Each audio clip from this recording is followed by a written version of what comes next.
जय हिंद दोस्तों, मैं विक्रम आपका भाई आपका दोस्त। आज हम बात करेंगे प्रश्नावली 1.3 की सबसेट की। सबसेट मतलब होता है उपसमुच्चय, और उसके साथ साथ हम पढ़ेंगे सार्वत्रिक समुच्चय और अधिसमुच्चय। दोस्तों एक बात मैं आपको बताना चाहता हूँ, आपने कभी ध्यान दिया होगा जब कोई चीज़ आपको नहीं आती है तो आपका एक्सप्रेशन कुछ इस जैसा होता है, और जब वो चीज़ आपको आती है तो आपका एक्सप्रेशन कुछ इस जगह से होता है। तो दोस्तों एक बात ध्यान रखिएगा, जब चीज़ों को आप उत्सुकतावश सीखने की कोशिश करोगे तो अपने आप आपको उसमें इंटरेस्ट आने लगेगा, लेकिन अगर आप उसको पहले से ही बोरियत मान के करोगे तो आपको उसमें बिल्कुल भी इंटरेस्ट नहीं आएगा। मैथ एक इकलौता ऐसा सब्जेक्ट है जिसको आप इंटरेस्ट के साथ सीख सकते हो। आपका हर स्टेप एक इंटरेस्ट है, बोरियत का एहसास बिल्कुल भी नहीं है। आइए अब स्टार्ट करते हैं आज का टॉपिक। आइए दोस्तों अब बात करते हैं उपसमुच्चय यानी सबसेट की। सबसेट क्या होता है? एक समुच्चय A अन्य समुच्चय B का उपसमुच्चय कहलाता है यदि A का प्रत्येक अवयव B में विद्यमान हो। A का प्रत्येक अवयव B में अगर विद्यमान है तो आप उसे बोल सकते हो कि ये क्या होगा, एक उपसमुच्चय होगा। क्या? A उपसमुच्चय होगा। आप इसे इस तरह से याद करो, एक छोटा सा टुकड़ा एक बड़े पत्थर का भाग है।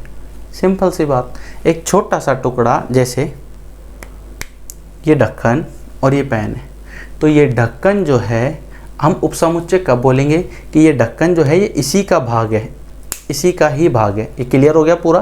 तो ये पूरा B है, इसमें से A जो है वो इसी का ही एक भाग है। क्लियर? अब वैसा का वैसा यहाँ पर देखिए, A आपको दे रखा है 2 4 6 और B दे रखा है 1 2 3 4 5 6 7। अब देखो इसके सभी अवयव इसमें आ रहे हैं क्या?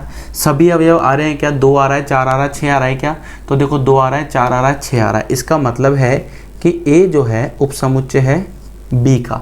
उप का मतलब होता है, देखो समुच्चय मतलब होता है पूरा और उप का मतलब होता है भाग। तो हम क्या करेंगे, जैसे इसको हिंदी इंग्लिश में बोलते हैं हम सबसेट। सब मतलब होता है भाग, छोटा भाग उसका। तो यहाँ पर A जो है वो उपसमुच्चय है B का। इसी तरह 2 4 6 इसमें है क्या? नहीं है, तो A उपसमुच्चय नहीं है B का।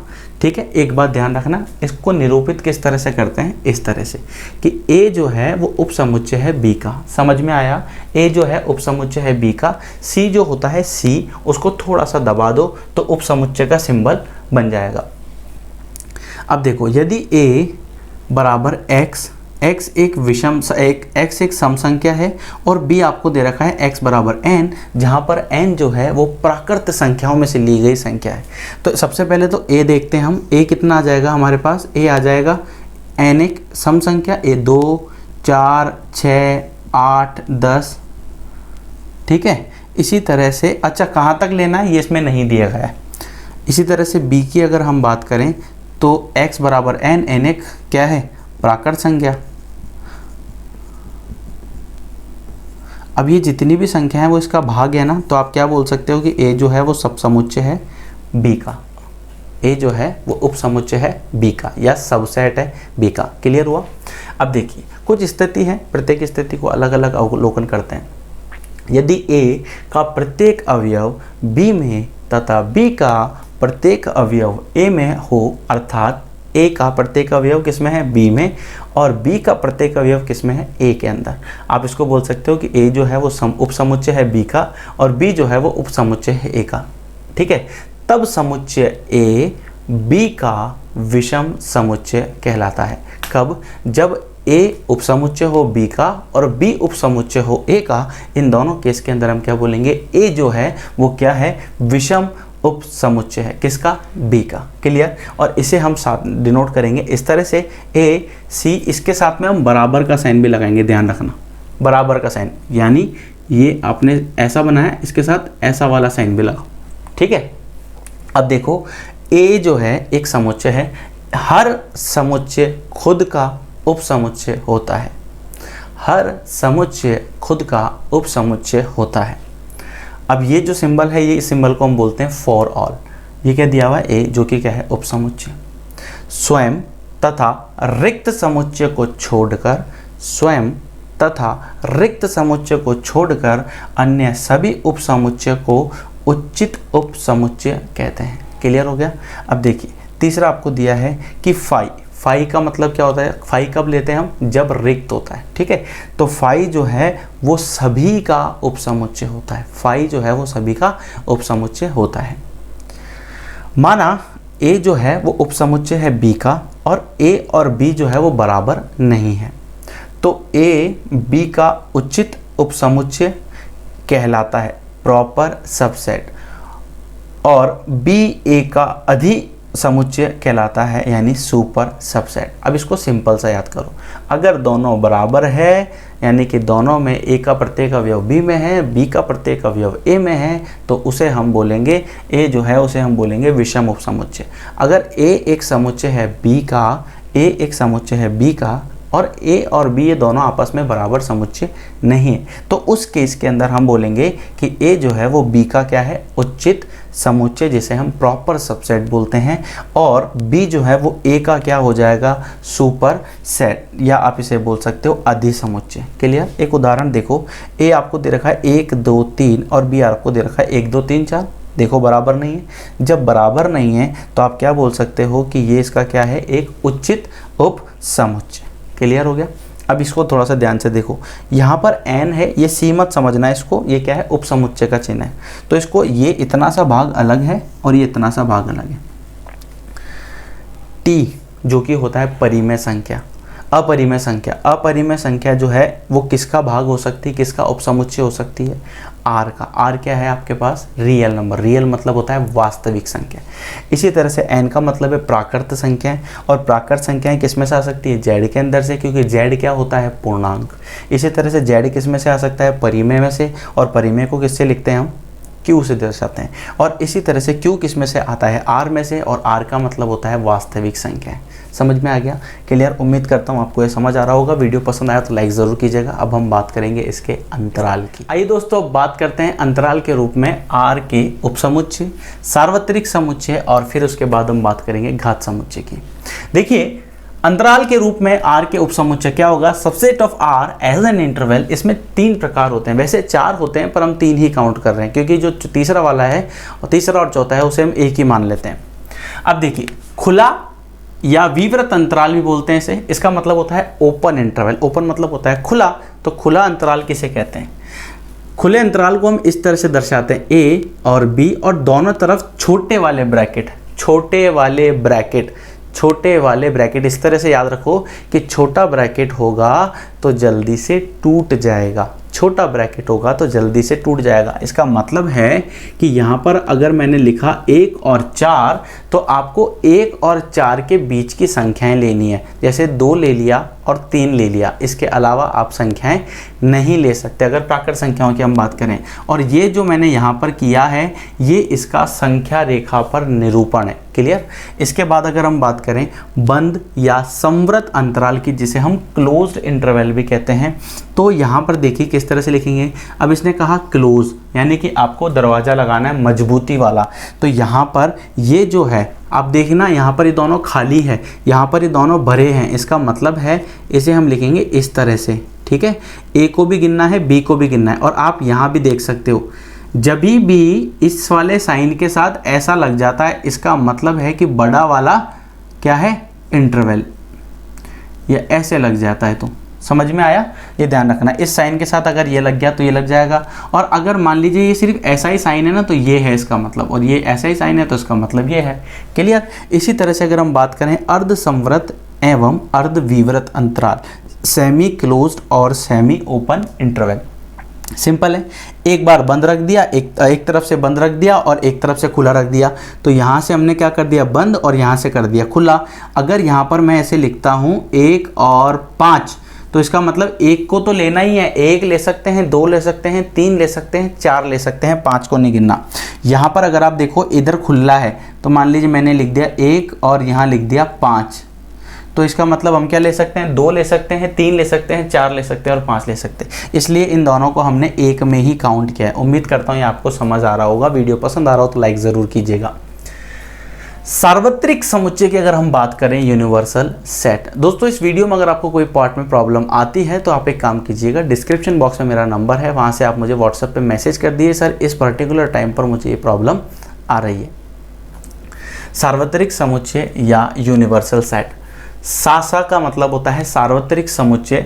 सार्वत्रिक समुच्चय उन सभी समुच्चयों का समुच्चय होता है जो उप समुच्चय है और इसे U से प्रदर्शित करते हैं। देखिए उसको इंग्लिश में पढ़ते हैं एक बार थोड़ा सा, या इसको सार्व मतलब सभी, या यूनिवर्सल की बात करें तो ब्रह्मांड की बात करें। इस ब्रह्मांड में सारे ग्रह उपग्रह सब आते हैं, क्लियर है ना।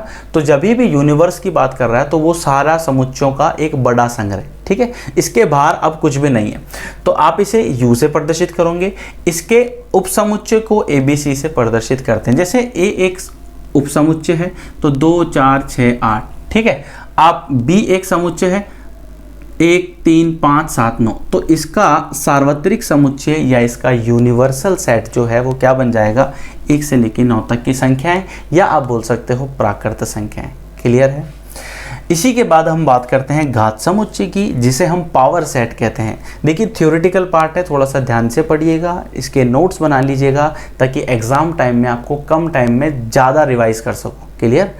तो घात समुच्चय जिसे हम पावर सेट भी बोलते हैं, ये क्या होता है, समुच्चय S के सभी उप समुच्चय के संग्रह को S का घात समुच्चय कहते हैं। इसे PS से प्रदर्शित करते हैं और PS का प्रत्येक अवयव एक समुच्चय होता है। जैसे S यहाँ पर मैंने लिखा 1 और 2, इसके अवयव हैं 1 और 2, तो इसका P ऑफ S कितना बन जाएगा, यानी कि इसके घात समुच्चय कितने बन जाएंगे। तो साधारण सी भाषा में बताता हूँ, जितने अवयव हो उसकी घात 2 की घात पे उसको लगा दीजिए। जैसे मान लीजिए इसमें अवयवों की संख्या कितनी है 2, तो 2 की घात 2 कितने होंगे 4, यानी इसके 4 घात समुच्चय बनेंगे। कौन कौन से बनेंगे, एक बनेगा 5 सभी का होता है, फिर उसके बाद एक अकेला 1, ये 2 अलग बन गया, और 1 2 मिलके 1 बन गया। ये सब अपने आप में एक समुच्चय है, क्लियर। इसके इसी तरह देखिए n, अगर नंबर, n का मतलब है नंबर, नंबर का मतलब संख्या, n PS बराबर 2 की घात 2 बराबर 4 है, जैसा कि यहाँ पर है। तो यहाँ देखो ns की घात ns बराबर m है, यानी कि किसी समुच्चय में अवयवों की संख्या अगर m है तो उसके घात समुच्चय बनेंगे 2 की घात m। उम्मीद करता हूँ ये आपको समझ आया होगा। अगर किसी अवयव में, जैसे मान लीजिए एक समुच्चय है S और इसमें हम अवयव ले लेते हैं 1 2 3 4 5 या ABCDE, तो इसके घात समुच्चय कितने बनेंगे, तो इसके घात समुच्चय बनेंगे 2 की घात 5। अधिकतम ये कितनी संख्या है 5, तो यहाँ लिख दो 5, बस 2 की घात 5। तो इसके क्या बन जाएंगे, ये घात समुच्चय। क्लियर हो गया अच्छे से। अब बात करते हैं इसकी प्रश्नावली की। आइए दोस्तों बात करते हैं प्रश्नावली 1.3 की। आपके स्क्रीन पर कुछ क्वेश्चंस आ रहे हैं, देखिए फटाफट जल्दी से पहले की बात करते हैं। रिक्त स्थानों में प्रतीक चिन्ह समुच्चय या समुच्चय नहीं को भरकर सही कथन बनाइए। आपको दिया गया है 2 3 4 और यहाँ पर आपको दिया गया है 1 2 3 4 5। आप देख सकते हो 2 3 4 जो है वो इसी का ही एक भाग है, क्योंकि 2 भी उसमें है, 3 भी उसमें है, 4 भी इसमें है। इसका मतलब पहला वाला जो है वो समुच्चय है। दूसरा वाला अगर आप देखो तो A जो है वो BCD में नहीं है, इसका मतलब हुआ कि ये जो है वो इसका समुच्चय नहीं है। तीसरा आपको दिया गया है X आपके विद्यालय की कक्षा 11 का एक विद्यार्थी है, और दूसरा आपको यहाँ पर दिया गया है कि X आपके विद्यालय का एक विद्यार्थी है। तो सिंपल सी बात है, आपको दिख रहा है कि आप ही के विद्यालय का विद्यार्थी है, इसका मतलब कि ये इसका एक समुच्चय है, ये इसका एक पार्ट है। इसी तरह अगर हम बात करें चौथे की, किसी समतल में स्थित वृत्त, और दूसरा आपको दिया गया है एक समान समतल में वृत्त जिसकी त्रिज्या 1 इकाई है। तो सिंपल सी बात है, ये इसका समुच्चय नहीं होगा, क्योंकि 1 इकाई यहाँ पर इसने फिक्स कर दिया है, और एक तरफ ये बोल रहा है कि समतल में स्थित एक वृत्त है। तो हो सकता है ना कि वृत्त जो है उसकी त्रिज्या जो है वो 3 सेंटीमीटर हो, 4 सेंटीमीटर हो, जबकि दूसरे वाले भाग के अंदर इसने क्या दे रखा है कि उसकी त्रिज्या सिर्फ 1 इकाई है। इसका मतलब है कि ये इसका समुच्चय नहीं है। हाँ, 1 इकाई से छोटे वाले अगर इसकी बात करता वृत्त की तो वो उसके समुच्चय होते हैं। तो इसका मतलब चौथा जो है वो इसका समुच्चय नहीं है। पांचवी की अगर हम बात करें कि x किसी समतल में स्थित एक त्रिभुज है, और दूसरा आपको दिया गया है किसी समतल में स्थित एक आयत है। अरे भाई सिंपल सी चीज़ है, एक तरफ पूछ रहा है त्रिभुज है, एक तरफ पूछ रहा है आयत है। तो यहाँ पर क्या है कि ये भी इसका क्या नहीं है, ये भी इसका उपसमुच्चय नहीं है। अगर हम बात करें छठे वाले की, तो छठा आपको दिया गया है कि x किसी समतल में स्थित एक समबाहु त्रिभुज है, और दूसरा आपको दिया गया है x किसी समतल में स्थित एक त्रिभुज है। तो एक त्रिभुज है वो समबाहु त्रिभुज हो सकता है, सिंपल सी बात है, कोई सा भी त्रिभुज है वो समबाहु त्रिभुज हो सकता है। अब क्योंकि एक तरफ तो इसने दिया है कि त्रिभुज है, तो वो त्रिभुज कोई भी हो सकता है ना, जरूरी नहीं है कि समबाहु हो, इसके अलावा अगर कोई विषमबाहु होगा तो वो भी हो सकता है, त्रिभुज है बस वो वहां पर। तो इसका मतलब छठा वाला जो है वो भी क्या है, इसका उपसमुच्चय है। अगर हम बात करें सातवें की, तो सातवां आपको दिया गया है x एक समप्राकृत संख्या है और इधर दिया गया है x एक पूर्णांक है। तो समप्राकृत संख्या जो है वो पूर्णांक का ही एक भाग होती है। इसका मतलब ये हुआ कि ये जो है वो इसका एक समुच्चय है। आइए अब बात करते हैं प्रश्न संख्या 2 की। प्रश्न संख्या 2 आपको स्क्रीन पर दिख रहा है। आपको इसमें एक ही चीज़ चेक करनी है, a और b जो है वो समुच्चय है, उपसमुच्चय है या नहीं है। अगर आपको दिख रहा है जबकि क्वेश्चन में क्या दिया हुआ है कि नहीं है, इसका मतलब ये गलत है। इसी तरह से दूसरा आपको दिया गया है ए और ई जो है वो दूसरी तरफ आपको दिया है अंग्रेजी वर्णमाला का एक स्वर है।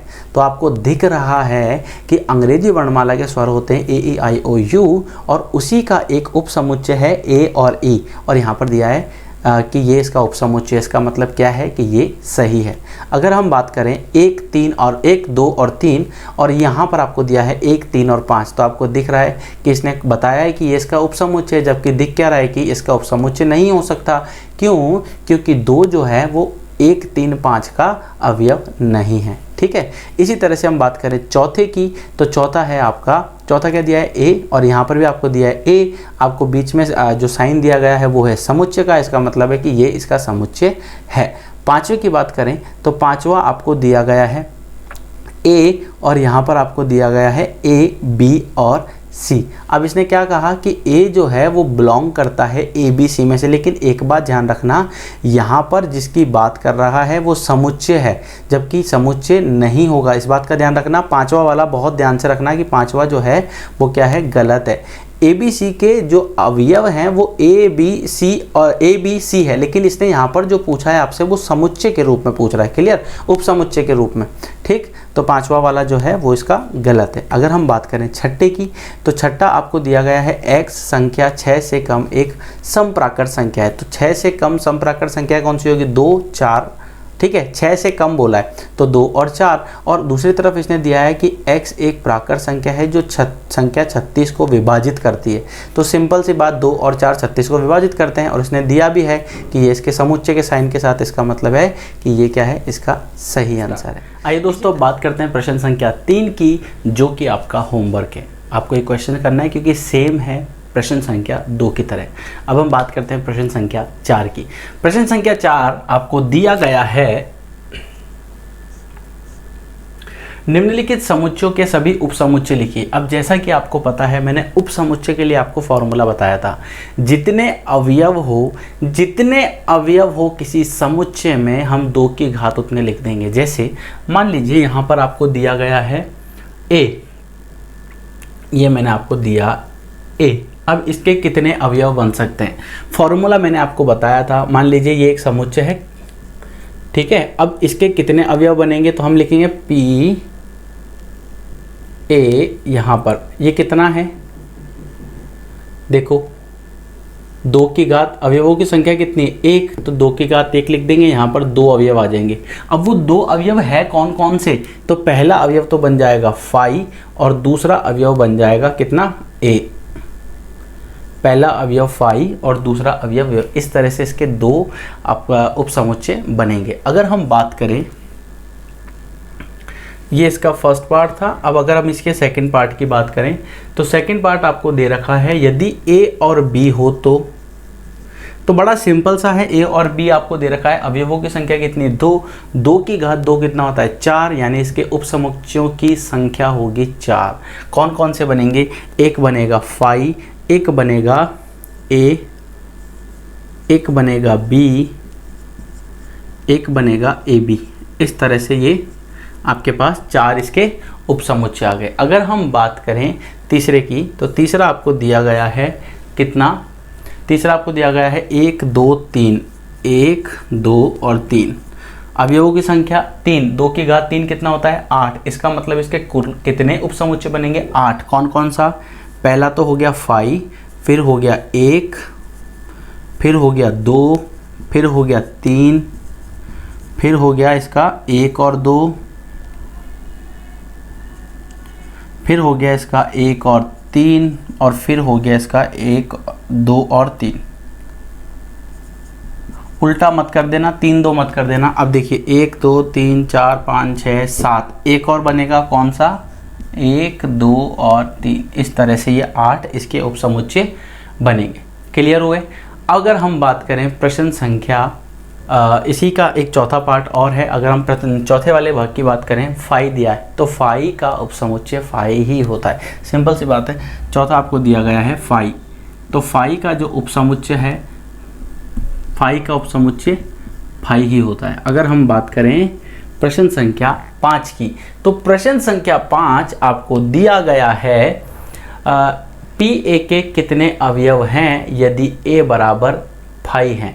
तो सिंपल सा कितने अवयव होंगे, तो सिंपल सा कंसेप्ट क्या है, ए बराबर आपको कितना दिया गया है, फाई, तो इसका मतलब हुआ आप डायरेक्ट लिख दो अवयव कितने हैं, 0, एक भी अवयव नहीं है। जब एक भी अवयव नहीं है तो इसका मतलब किसी की भी घात 0 कितना होगा, अब 1, तो 2 की घात 0 आपको मिला 1। इसका मतलब है कि पी ए के कितने अवयव हैं, 1 अवयव। क्लियर है अच्छे से एकदम। उम्मीद करता हूँ ये आपको समझ आ गया होगा। बात करते हैं प्रश्न संख्या 6 की।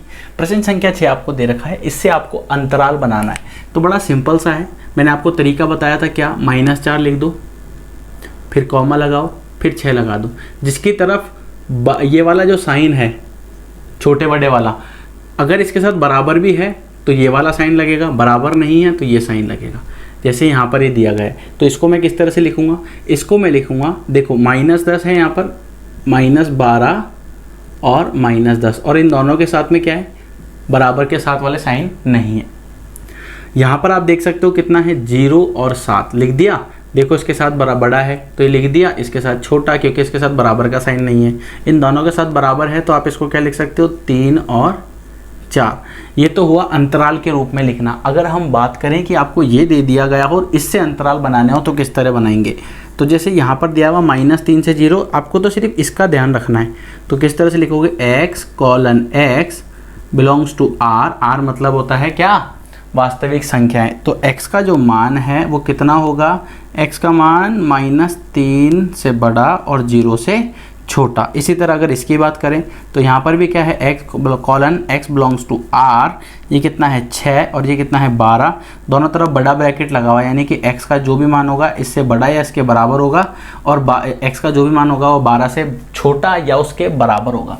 यहाँ पर आपको दिया गया है तो सिंपल सेम कंसेप्ट लगेगा, x बिलोंग्स टू r, यहाँ लिखा 6, यहाँ लिखा 12, यहाँ लिखा x। देखो इधर कौन सा साइन है, छोटा वाला, तो एक ही लगाना है, बड़ा वाला है तो 2 लगाने, खत्म। यहाँ पर ध्यान से देखो कितना दिया हुआ है, -23 और 5, ये x लिखा। इसके साथ कौन सा साइन है, ये वाला, तो ये लगा दिया। इसके साथ कौन सा साइन है, छोटा वाला, तो छोटा लगा दिया, खत्म। इतना सा ही करना है। 8वां आपको दे रखा है कि समकोण त्रिभुजों का समुच्चय, तो इसके लिए सार्वत्रिक समुच्चय क्या होगा, सिंपल सी बात, त्रिभुजों का समुच्चय। उसी त्रिभुजों के समुच्चय में से ये क्या होगा, समकोण त्रिभुज का समुच्चय। यानी बहुत सारे त्रिभुज हैं तो बहुत सारे, तो उसमें एक समकोण त्रिभुज भी होगा, सिंपल सी बात है ना। तो इसके लिए क्या हो जाएगा, त्रिभुजों का समुच्चय। और अगर समद्विबाहु त्रिभुजों का समुच्चय है तो इसके लिए भी सेम त्रिभुजों का समुच्चय, और वो क्या होगा, इसके लिए सार्वत्रिक। सिंपल सी बात है ना। आपके स्कूल के 50 बच्चे हैं, ठीक है। अब मैं चाहे साइंस का बच्चा लूँ, चाहे मैं कॉमर्स का बच्चा लूँ, चाहे मैं आर्ट्स का बच्चा लूँ, आपकी स्कूलों के जितने भी बच्चे हैं वो सब समुच्चय हो गए, वो सब सार्वत्रिक समुच्चय। और जो बच्चे मैं उनमें से ले रहा हूँ वो सब क्या है, वो सब हो गए उनका एक उप समुच्चय बोल सकते हो, या उनका एक पार्ट बोल सकते हो। तो समकोण त्रिभुज क्या है, त्रिभुज का ही एक हिस्सा है ना। तो इसके लिए सार्वत्रिक समुच्चय क्या हो गया, त्रिभुज। और ऐसे ही अगर समद्विबाहु त्रिभुज है तो सेम चीज़ है, नाम ही तो चेंज किया है हमने, और क्या किया, ठीक है। अब इसके अलावा अगर हम बात करें 9वां क्वेश्चन, a बराबर आपको दे रखा है 1 3 5 और b बराबर दे रखा है 2 4 6, c बराबर दे रखा है 0 2 4 6 8। आपको बताना है कि इनमें से कौन सा इसके लिए सार्वत्रिक होगा। तो सिंपल सी बात है, ये आपका होमवर्क है, बट फिर भी मैं आपको एक बता देता हूँ हिंट के लिए। देखो 0 सार्वत्रिक का मतलब क्या होता है, सभी उसमें आने चाहिए। तो a के अवयव क्या है, 1 3 5, इसमें आता है क्या, 1 है 3 है 5 है। इसका मतलब क्या है कि a जो है वो उप समुच्चय है किसका, इसको मैं u मान लेता हूँ, ठीक है। अगर हम बात करें b की, 2 4 6, तो 2 इसमें भी, 2 इसमें है, 4 है, 6 है, क्या 2 है 4 है 6, तो इसका मतलब b जो है वो है सार्वत्रिक है, सार्वत्रिक का ही एक भाग है। और अगर मैं बात करूँ सी वाले की, तो सी आपको क्या दे रखा है 0 2 4 6 8, जबकि ये आपको क्या दे रखा है 0 2 4 6 8 नहीं है, तो इसका मतलब सी जो है वो इसका भाग नहीं। तो इस तरह से आप लिख सकते हो। ये यू की जगह आपको क्या लिखना है बता देता हूँ। यू की जगह आपको लिखना है 0 1 2 3 4 5 6। यहाँ पे जगह कम की वजह से मैंने यहाँ पर इसको यू से दर्शा दिया है, ठीक है। इसी तरह फाई है, इसी तरह इससे निकालना और इसी तरह इसका निकालना है। क्लियर? उम्मीद करता हूँ आपको समझ आया होगा। वीडियो पसंद आया हो तो like subscribe share and comment करना ना भूलें। वीडियो को शेयर ज़रूर करें फेसबुक के थ्रू, व्हाट्सएप के थ्रू, और इसके अलावा आप हमें फॉलो भी कर सकते हैं व्हाट्सएप, इंस्टाग्राम और फेसबुक पर। इसके साथ साथ आपको एक काम और ज़रूर करना है, जो कि है बेल आइकन को प्रेस करना ना भूलें। मुझे पता है आपने चैनल सब्सक्राइब किया होगा। नेक्स्ट वीडियो में हम बात करेंगे वैन आरेख की। इजाज़त दीजिए। जय हिंद।